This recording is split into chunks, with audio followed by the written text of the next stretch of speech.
할렐루야. 우리 한번 인사하겠습니다. 사랑합니다. 축복합니다. 은혜 많이 받읍시다. 네. 우리가 히브리서 11장을 계속해서 지금 살피고 있습니다.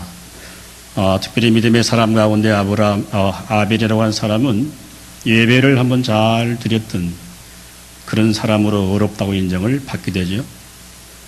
또 에녹이라는 사람은 365년 하나님과 동행하다가 죽음을 보지 않고 하늘로 올리게 되는 그런 참 믿음의 사람이었다고 생각합니다. 노아라고 하는 사람은 하나님의 경고의 계시를 받고 120년 동안 방주를 준비해서 물 심판이 있는 그 자리에 하나님의 심판을 면하게 되고 그를 통하여 온 가정이 구원을 얻는 인류의 새로운 시조로 남게 되는 한 믿음의 사람이었다라고 하는 것입니다. 오늘 우리가 살펴보려고 하는 아브라함의 믿음입니다. 아브라함 모르는 사람이 어디 있겠습니까, 여러분? 예수를 믿지 않는 사람들도 아브라함 사람입니다. 또 기독교인이 아닌 사람들도 아브라함 정도는 알고 있습니다. 무슬림에서도 아브라함을 마치 믿음의 조상으로 그렇게 여겨서 여러분 아브라함이라는 이름이 굉장히 많아요.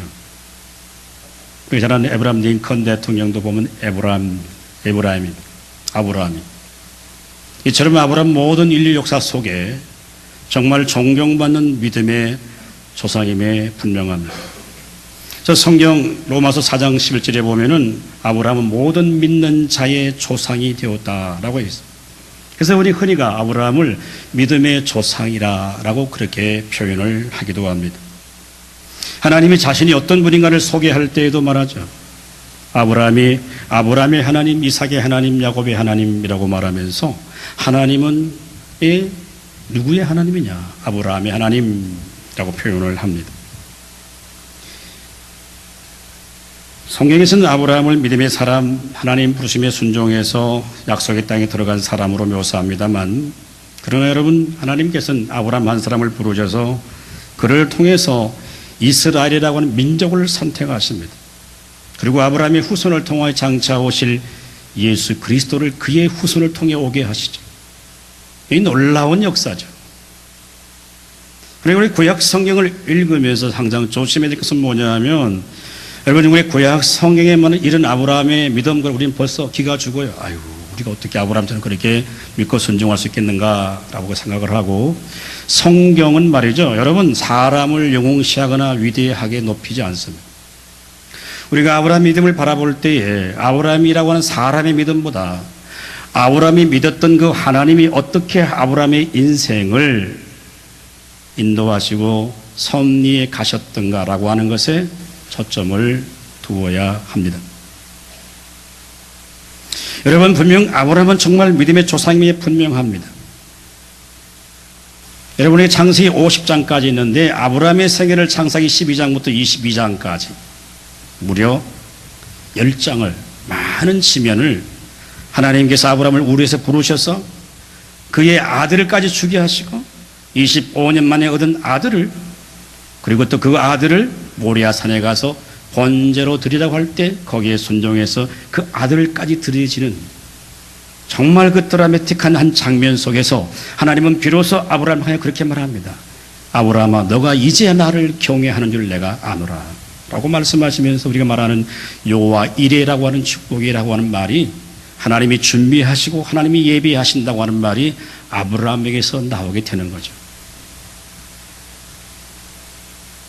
여러분, 우리 인간 세계는 많은 사람이 영웅이 많아요. 올림픽 나가서 금메달 하나 따도 영웅이라고 말합니다. 마라톤에서 여러분 우승하면 영웅이라고 말합니다. 심지어 이라크 전쟁에 나가서 총 가지고 많은 사람을 살해하더라도 스나이더라 그럽니까? 저격수라 그러죠. 그 사람도 아메리칸 영웅이에요. 우리 인간 세계는 모든 사람을 인간을 영웅시하지만, 그러나 절대 성경은 인간을 영웅시하지 않는다라고 하는 겁니다. 인간의 약점과 실수와 부족함에도 불구하고 하나님이 어떻게 그 사람을 부르시고 통해서 그를 어떻게 하나님의 사람으로, 믿음의 사람으로 세워가는가라고 하는 것을 성경이 우리에게 말해주고 있습니다. 여러분, 아브라함은 75세 나이에 하나님 부르심을 받아서 갈대아 우르를 떠납니다. 그리고 갈 바를 알지 못하지만은 그러나 수많은 실패와 좌절 속에 때로는 하나님을 의심하기도 하고 원망하기도 하지만 궁극적으로 하나님께서 아브라함을 통하여서 그의 아들을 번제로 내어놓는 믿음의 자리까지 나가게 됩니다. 우리는 아브라함의 믿음을 살피면서 인간 아브라함의 위대함이 아니라 아브라함이 믿었던 그 하나님의 위대함, 아브라함이 믿었던 그 하나님의 능력, 거기에 우리의 강조점이 있어야 합니다. 제가 첫째 우리가 히브리서 1장 1절을 말씀드리며 했습니다. 여러분, 믿음이라고 하는 것은 내가 믿는다고 하는 것부터 중요한 건 뭐냐면 내 믿음의 대상인 그 하나님이 어떤 분인가를 알고 믿을 때 내 믿음이 바른 믿음으로 나갈 수가 있습니다. 오늘 믿는다고 하는 것은 믿는 그 사람에게 강조점이 있는 것이 아니라 그 믿음의 대상인 그 하나님께 강조점이 있는다고 하는 거예요. 많은 사람들이 믿음을 이렇게 생각합니다. 내가 열심히 믿으면, 내가 성경을 열심히 읽으면, 내가 기도 열심히 하면 믿음이 좋아질 거라고 생각합니다. 예, 그것이 우리의 믿음을 강화시키는 한 부분의 요소는 될 수 있지만 그것이 절대적인 것은 아닙니다. 여러분, 믿음에 있어서 가장 중요한 것은 뭐냐면 우리의 믿음의 대상인 그 하나님이 한 사람, 한 인생을 어떻게 섭리하시고 이끄셔서 결국은 하나님이 원하시는 믿음의 사람으로 세워지느냐, 거기에 여러분 성경은 말하고 싶은 모습이 들어있는 거죠. 자, 오늘 히브리서 11장의 편지를 받고 있는 이 사람들 1세기에 가장 고난과 환난과 어려움을 당했던 사람들입니다. 오직 믿음 하나를 지키기 위해서 가정을 버려야 합니다. 믿음 하나 지키려고 하다가 마치 원형 경기장에 여러분 굶주림에 있는 맹수들의 입에 자신의 몸을 던져야 되는 그런 결단을 해야 되는 자리에도 와 있습니다. 마치 신앙을 지키려고 하다가 톱에 자기의 머리가 켜는, 여러분 생각만 해도 정말 끔찍한 이런 현상의 이런 역사적 배경 속에서 성경 기자는 자, 믿음의 사람들이 어떻게 살았던가, 어떻게 그 믿음의 사람들을 하나님이 섭리하시고 이끄셔서 결국 하나님의 사람으로, 믿음의 사람으로 세웠느냐라고 하는 것을 밝혀놓고 있는 겁니다. 오늘 우리가 이 아브라함의 믿음을 함께 살피면서 아브라함의 믿음은 성경이 무엇이라고 말씀하고 있는가, 여러분이 믿음을 점검하시고 참된 믿음의 성도로 세워질 수 있기를 주님의 이름으로 축원합니다. 우리 한번 따라합니다. 믿음은 마침내 하나님의 손에 붙들리는 것이다. 자, 믿음은 마침내 하나님의 손에 붙들리는 것. 여러분, 믿음으로 아브라함은 부르심을 받았을 때 순종하여 장래 유업으로 받을 땅에 나갈새 갈 바를 알지 못하고 나갔으며 라고 말합니다. 하나님께서 아브라함을 불렀을 때 아브라함은 말이죠, 하나님이 부르신 어떤 계획에 의지해서 나간 게 아닙니다. 갈 바를 알지 못했다고 했습니다. 그렇다면 하나님께서 언제 아브라함을 부르셨느냐, 이 시점이 참 중요한 거예요. 왜냐하면 하나님이 아브라함을 부르신 곳은 어디냐, 지금 말하는 메소포타미아 지역, 우르라고 하는 지역입니다. 이라크의 가장 남쪽 해안 지역. 그래서 스데반은 말이죠, 나중에 설교할 때 이렇게 설교합니다. 사도행전 7장 2절 3절 우리 한번 읽어볼까요? 시작. 여러분 부형들이여 들으소서. 우리 조상 아브라함이 하란에 있기 전 메소포타미아에 있을 때에 영광의 하나님이 그에게 보여 이르시되 내 고향과 친척을 떠나 내가 내게 보일 땅으로 가라 하시니. 아멘. 그런데 아브라함의 목적지는 가나안 땅이 아니었습니다. 아브라함은 어디로 가느냐, 이제 아브라함은 하란을 한 지역으로 넘어가요. 하란은 지금으로 말하면 시리아 북부의 지역입니다. 그래서 그 지역은 그 당시 고대 사회에 굉장히 거창이 많이 발전되어 있었고 발전된 도시 가운데 하나가 하란입니다. 그런데 하란 땅에 도착했을 때 아브라함 마음이 참 많이 변해버렸어요. 왜냐하면 우르보다 훨씬 더 문화나 경제적으로 부한 도시이기 때문에 그 속에서 아주 살기 좋은 환경이 이루어지게 됩니다. 그런데 아브라함은 하란 땅에까지 와 머무르는 동안에 말이죠, 하나님을 잊어버렸어요. 우리 창세기를 좀 참고해 보면 창세기 31장 32절 우리 한번 읽어볼까요? 시작. 데라는 나이가 205세가 되어 하란에서 죽었더라. 아멘. 창세기 11장 마지막 줄이 뭐냐면 데라가 나이가 205세가 되어 죽었단 말. 데라는 아브라함의 아비입니다. 이 데라라고 하는 히브리 뜻이 뭐냐면 지연시킨다는 말이에요. 그래서 하란은 이 정말 살기 전 풍요한 도시이기 때문에 아브라함이 그 하란 땅에서 정착하고 살고 싶은 것이죠. 그러나 하나님께서는 데라가 죽고 난 다음에 다시 하나님께서 아브라함을 찾아오시는 거예요. 자, 창세기 12장 1절 우리 잘 읽겠습니다. 시작. 여호와께서 아브라함에게 이르시되 너는 너의 고향 친척과 아비의 집을 떠나 내가 네게 보여줄 땅으로 가라. 아멘.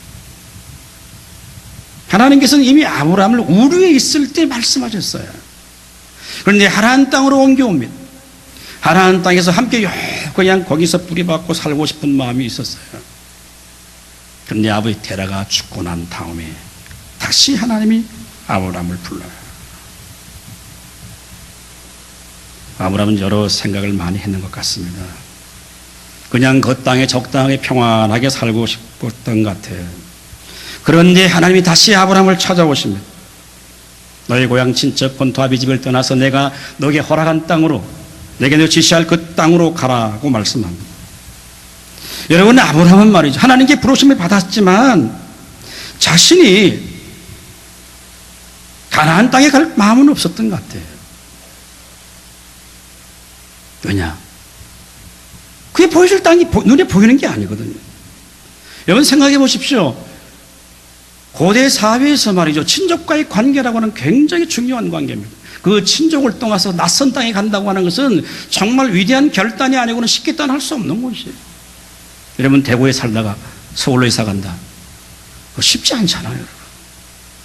형제들 가족이 다 있는데 한 가족이 전혀 낯선 땅으로 이주한다라고 하는 것은 정말 그 보통 결단이 아닙니다. 뚜렷한 목적도 없이 자신의 고향과 친척집을 떠난다고 하는 것은 힘든 결단입니다. 그러나 오늘 창세기 12장 5절은 이렇게 기록합니다. 다 같이 읽겠습니다. 시작. 아브라함이 그의 아내 사레와 조카 롯과 하란에서 모든 소유와 얻은 사람들을 이끌고 가나안 땅으로 가려고 떠나서 마침내 가나안 땅에 들어갔더라. 아멘. 그러면 아브라함 말이죠. 우르에서 한번 부름받았고 다시 하란에 있을 때 또 하나님께서 찾아오시고 부르시는 거예요. 그리고 오늘 창세기전에 이렇게 말합니다. 마침내 가나안 땅에 들어갔더라. 이 중요한 단어는 마침내라고 하는 단어예요. 하나님이 계속 기다렸습니다. 우르에서 부르셨습니다. 그리고 가나안 땅, 하란 땅까지 왔습니다. 자기 아비 데라가 죽었어요. 이제 하나님의 때가 하나님 다시 그를 다시 부르라는 거죠. 하나님께서는 아브라함이 그저 하란 땅에서 안주하며 살고 싶었던 그 아브라함을 다시 부르셔서 가나안 땅으로 끝까지 막 그냥 안 가려는 거 억지로 끌고 안 가면 안개들 끌고 오는 거. 여러분 믿음은 내가 믿고 싶어 믿는 게 아닙니다. 내가 의지적인 결단을 통해서 하나님을 찾는 게 아니고 하나님이 먼저 우리를 찾아와 주시고 가고 싶지 않은 그 길까지 하나님이 내 손을 잡으셔서 마침내 그 자리에 가면 되지 않으면 안 되는 그 자리에 하나님이 이끄시는 거예요.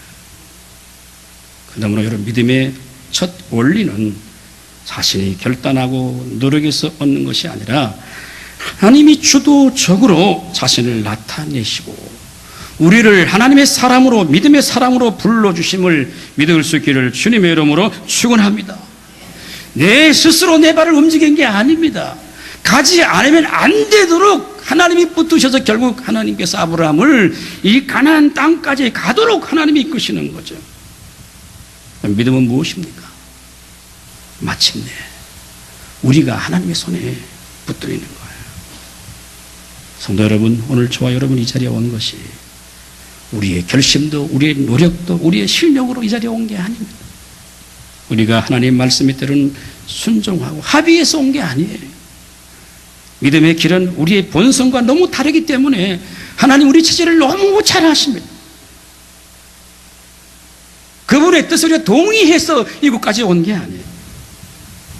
때로는 불신앙과 의심 가운데 기도하고 하나님에 대한 불평과 원망 가운데서도 주께서 우리의 손을 붙드시고 놓지 않으시고 여기까지 이 자리까지 이끄신 줄로 믿을 수 있기를 주님의 이름으로 축원합니다.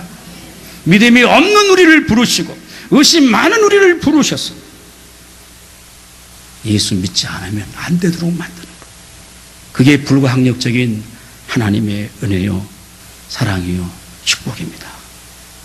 고난과 시련과 환난이 있다면 그 속에서도 하나님의 은혜를 알게 하시고 슬픔과 고통의 고난의 순간 속에서도 그것이 하나님의 진노가 아니라 하나님의 은혜라고 하는 사실을 깨닫게 하시는 그 자리가 뭐냐? 그게 믿음의 자리인 거예요.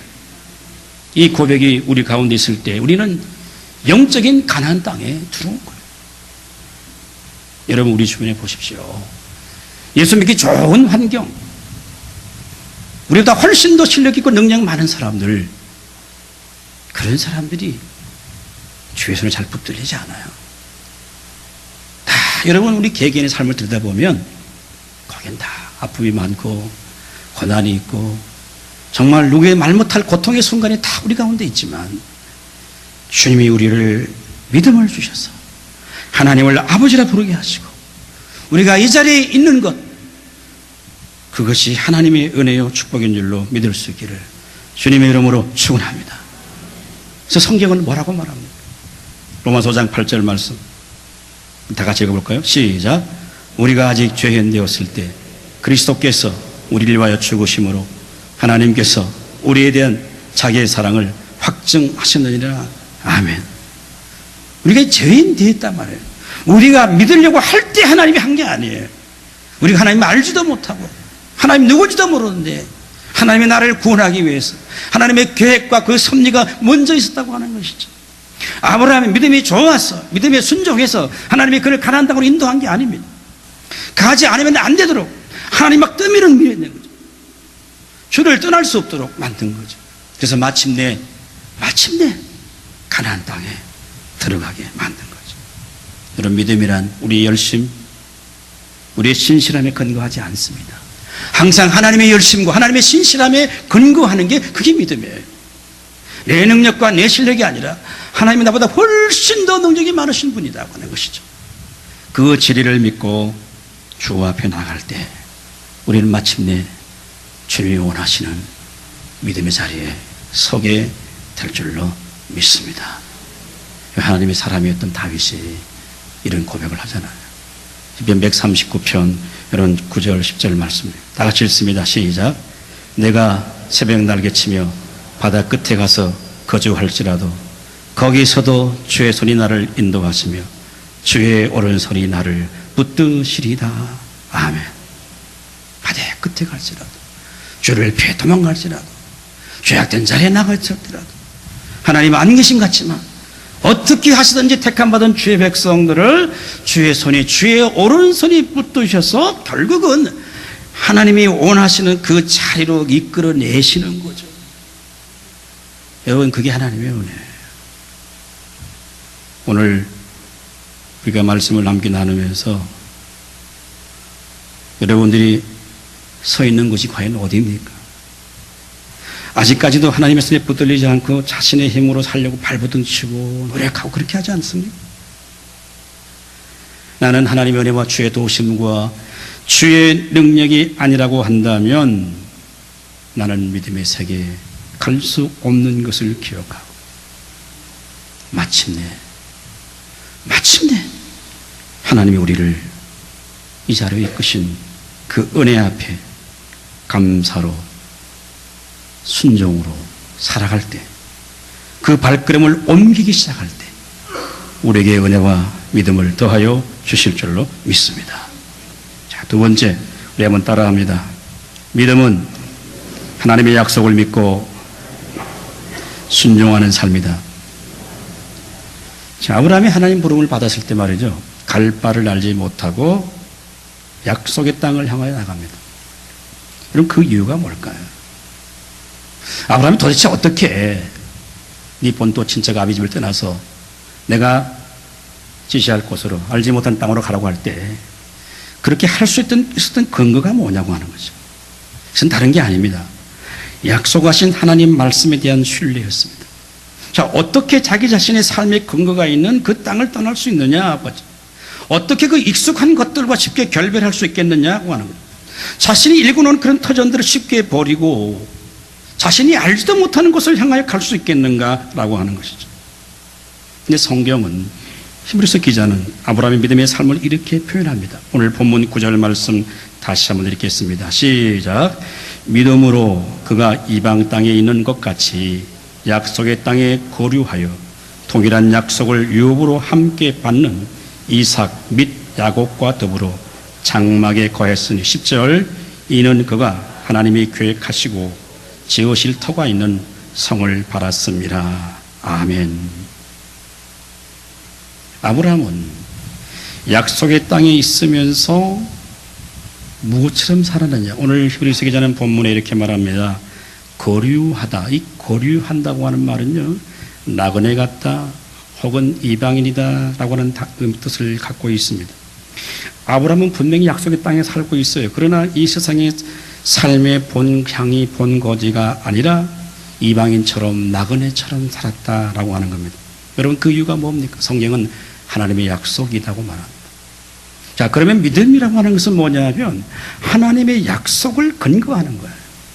맹목적인 신념이 아닙니다. 믿음은 하나님이 말씀하신 그 약속을 근거해서 우리가 순종하는 거예요. 하나님은 아무나에게 약속하지 않습니다. 여러분, 창세기 12장 90절 보면요, 아브라함이 약속의 땅에 왔지만 거기 무엇이 일어납니까? 기근이 있게 돼요. 먹고 살 게 없어지게 됩니다. 아브라함 내부로 내려가잖아요. 자기 아내를 누이라고 속입니다. 이 말은 수많은 우여곡절 끝에 있었지만 아브라함은 말이죠, 하나님의 약속을 믿고 이방 땅에 있는 것 같이 약속의 땅에 거류하면서도 동일한 약속을 유업으로 함께 받을 이삭과 야곱, 그리고 나아가서 하나님이 계획하시고 만들어 놓으신 새로운 하나님 나라를, 천국을 바라보았다라고 성경이 기록합니다. 자, 여러분, 창세기 15장 5절 6절 말씀 우리 한번 읽어봅니다. 시작. 그를 이끌고 밖으로 나가 이르되 하늘을 우러러 뭇별을 셀 수 있나 보라. 또 그에게 이르시되 내 자손이 이와 같으리라. 아브라함이 여호와를 믿으니 여호와께서 이를 그의 의로 여기시고. 아멘. 여러분, 아브라함은 하나님이 아들을 주신다고 했는데 아직 아들이 없어요. 그리고 가만 아브라함이 생각하는, 하나님, 너희들 아들을 안 줍니까? 아니면 이 종인 이 엘리에셀이 내 후사가 되어지지 않겠습니까? 그런 질문이에요. 그런데 하나님 뭐라고 말했어요? 아니야. 그리고는 아브라함을 하나님이 장막에서 불러내요. 그러면서 뭐라고 말합니까? 자, 하늘 한번 와라. 하늘에 저 많은 별들이 있는 것처럼 너 후손이 저렇게 창대하게 될 것이다 하고 말합니다. 근데 여러분, 아브라함이 별 보면서 별이 보이겠습니까? 하나님이 왜 별을 보여주실까요? 왜냐하면 별은 평소 때도 많이 보았을 겁니다. 근데 왜 다시 하나님께서 아브라함을 끌어내셔갖고 저 별 봐라. 이런 별 한 개의 크기가 어느 정도인지 아시죠? 하늘에 수천 개, 수억 개의 그 별들을 바라보면서 내가 너와 약속했다고 한다면 별을 만든 사람 본인이 하나님이세요. 그러면 너가 낳는, 비록 태가 끊겨져 있지만 그 아들을 하나 생산해낼 수 없겠느냐. 너가 아들을 낳는 것은 생물학적 관계를 통해서 아들을 얻게 되는 것이 아니라 하나님의 능력으로, 하나님의 약속으로 그 아들을 얻게 된다고 하는 것을 확신시켜 주시기 위해서 다시 아브라함을 밤에 불러내시고 실물 교훈을 하시고 그 별을 보여주는 거예요.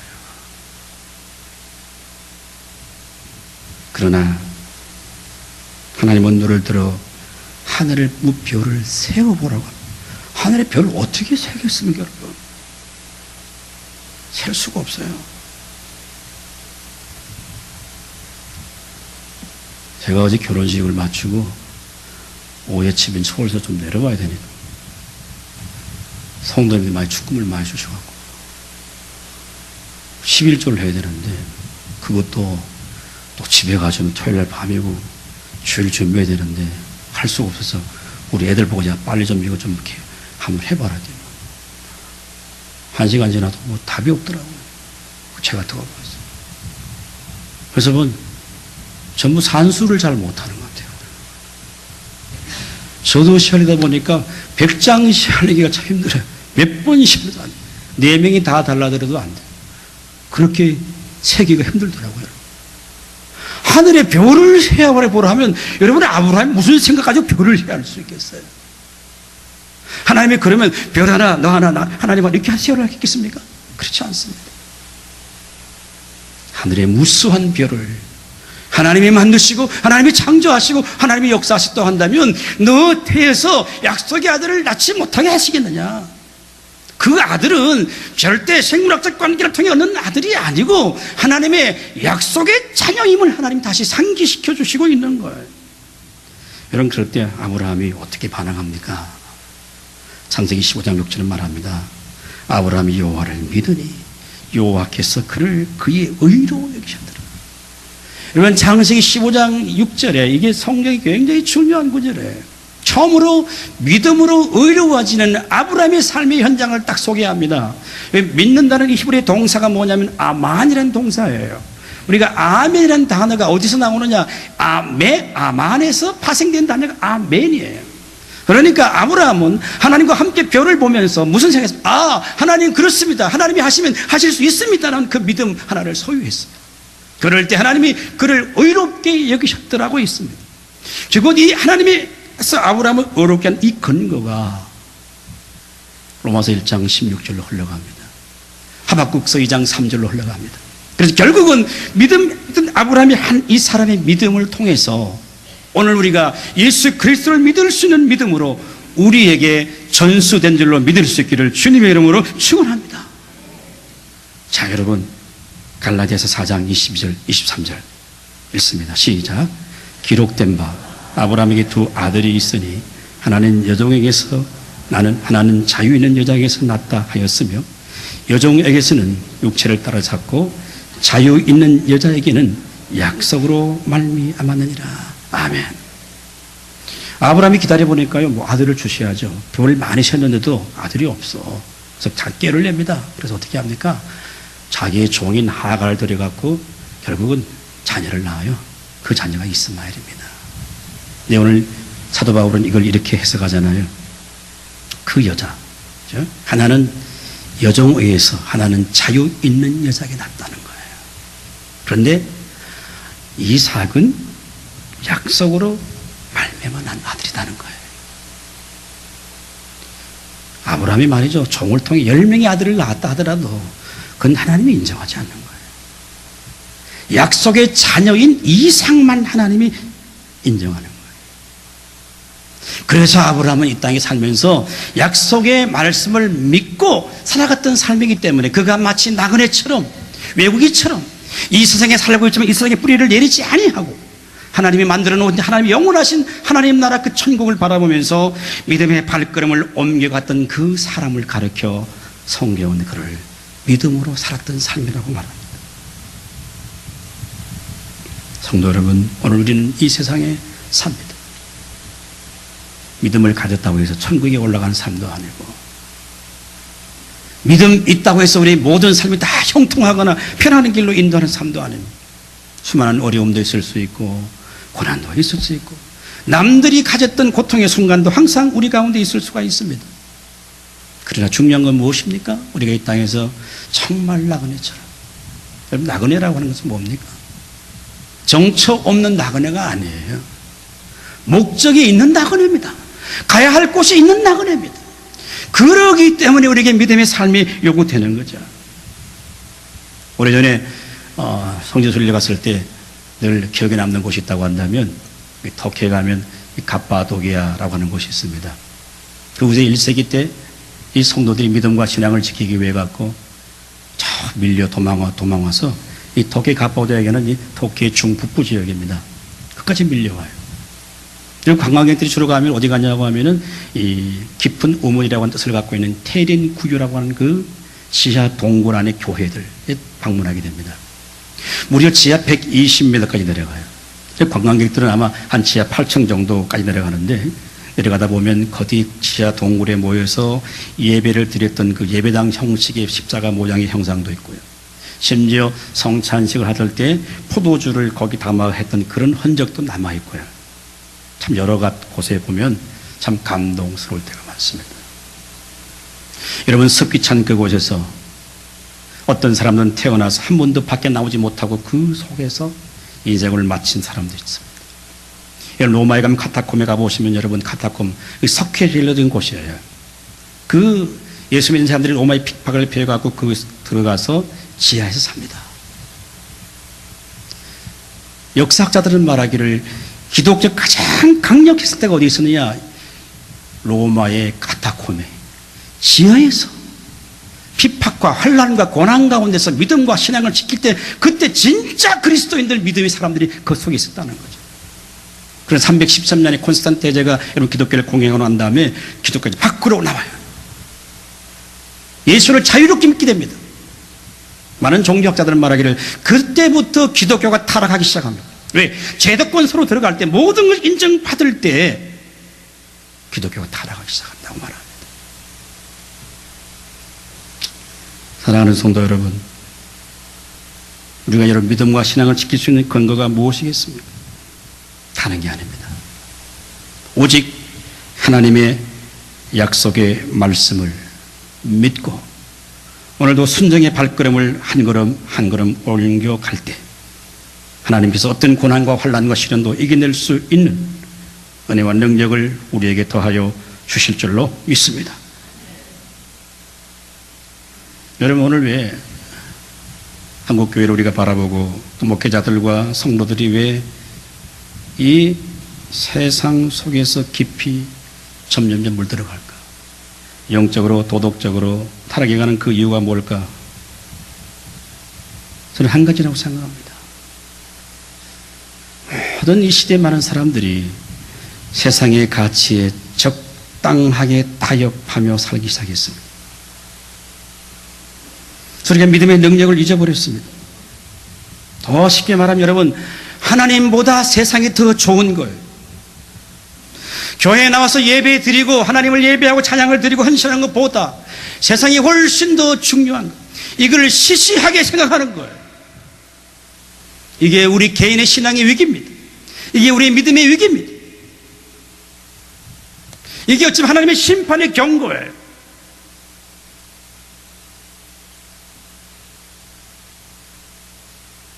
우리는 여러분 돌아갈 본향이 있습니다.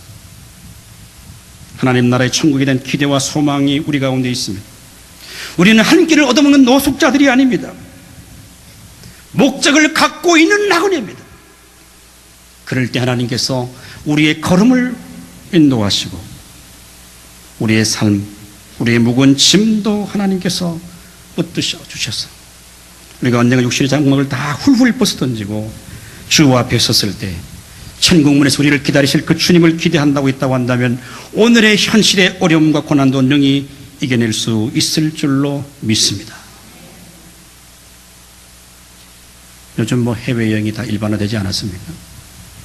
추석 명절 때 뭐 인천공항에 15만 명이 여러분 하루에 빠져나갈 정도로 이제 뭐 다반사가 된 건데, 여러분 좋은 여행을 하려고 하면 여러 가지 있겠지만 그 가운데 하나가 뭐냐면 짐을 줄여야 된다고 하는 거예요. 처음 해외여행 나가는 분들은요, 이것저것 다 삽니다. 나중에는 가방에 넣을 게 없다. 가방 하나 더 사야 돼요. 그러나 좀 좋은 여행을 할 수 있는 여행자는 짐이 많지 않습니다. 가볍습니다. 제가 이 말씀을 준비하며 이런 생각을 해보았어요. 여러분, 우리 한국 사회에서 가장 죽고 싶은 것을 억울하게 여길 사람들이 어떤 사람이겠습니까? 여러분, 대기업의 회장들, 그 사람들 좀 죽고 싶겠어요? 온갖 엉뚱한 짓 다 하면서도 하루라도 생명을 더 연장하고 싶은 마음이죠. 왜요? 그 그분들에게는 이 세상 것밖에 없습니다. 여기서 끝나면 모두가 끝나는 거예요. 그러나 우리는 여러분, 이 세상 속에 살고 있지만 이 땅이 우리가 영원히 갈 곳이 아닙니다.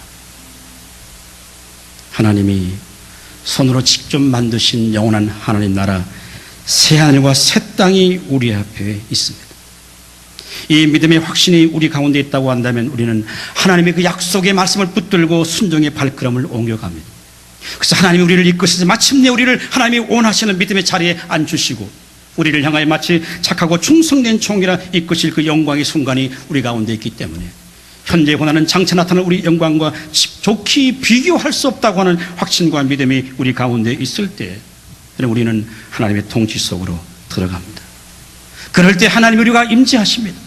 그럴 때 하나님 우리의 삶의 현장 속에서 하나님의 함께 하심을 경험하고 맛보고 누리게 될 수가 있습니다. 그 순종의 발걸음을 옮길 때 하나님이 우리의 인생을 붙드십니다.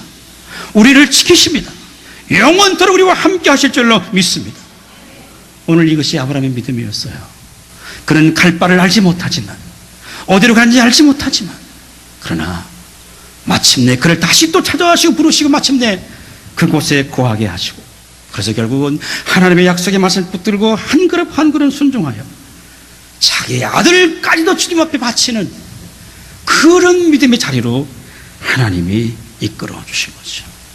내가 내 인생을 포기할지라도 하나님은 나를 포기하지 않으시고 오늘 여기까지 인도하신 신실하신 그 하나님 앞에 영광과 찬송을 돌려드리는 성도들의 삶이 될 수 있기를 주님의 이름으로 축원합니다.